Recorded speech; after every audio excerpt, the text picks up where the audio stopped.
In today's video, I'm going to teach you how to create a lead form in Zoho CRM.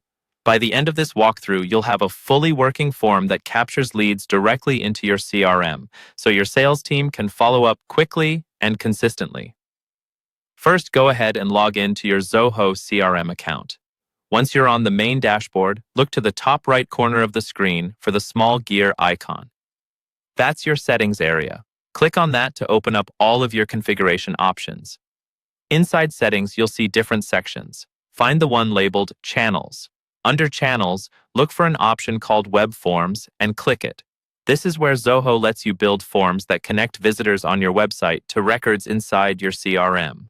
On the Web Forms page, click the button that says Create Web Form.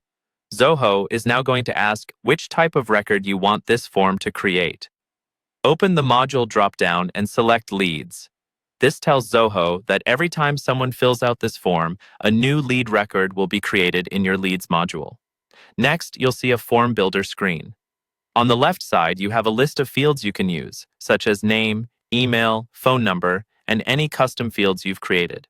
Simply drag and drop the fields you want from that left panel onto the form area in the center.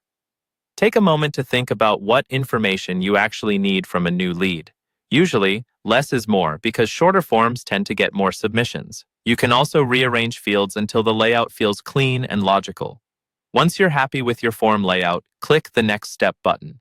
Here, Zoho will ask for a form name and a landing page URL. The form name is just for your internal reference, so choose something descriptive. The landing page URL is the web address where this form will live on your site, which helps Zoho track and manage the form correctly. After filling in those details, click Save. Zoho will now create the form and show you the embed options. You can choose between Source, iframe, or Embed. Each option gives you a snippet of code in a slightly different format, but they all do the same basic job. They display your form on your website. Pick the option that best fits how your site is set up, then copy the code Zoho provides. Finally, open your website's HTML editor, paste that code into the appropriate page, and save your changes. Once that's done, your lead form is live, and any submissions will flow straight into your Zoho CRM Leads module, ready for follow-up.